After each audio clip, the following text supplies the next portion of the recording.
Hi, I'm Nolan, and today we're going to talk about how to defeat weeds in your yard. Before I go there, I want to acknowledge that I do have a black eye.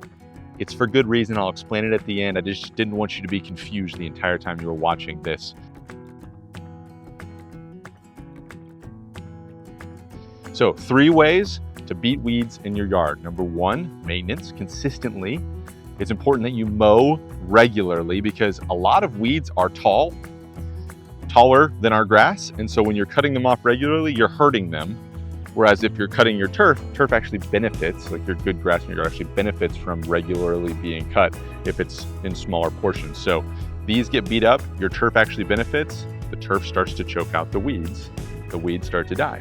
Second one is chemical warfare, not in like the bad sense, but like in the very safe, good, thoughtful, planned sense, like a good fertilization and weed control program. So that's 2 things in one: fertilization, weed control. We often think about it as one thing, it's 2. Fertilization is important so that your good grass is growing and thriving and starting to choke these out. And it needs to be different kinds of fertilization throughout the year, some for root development, some for growth. We can talk more about that at a different time.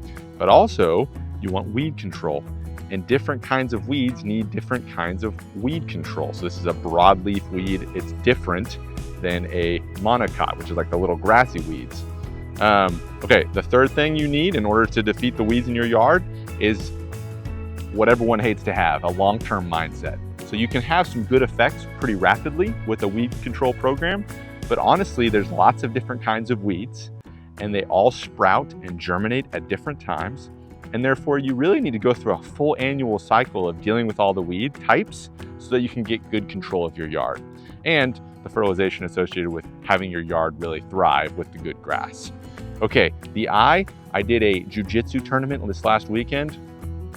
Had a great time. It was really fun, but I did end up with a black eye. And then secondly, I have this hat. I own it. And so because it's gonna rain and I was gonna do a video, I decided to wear the hat. I hope that's okay with you. Have a good day.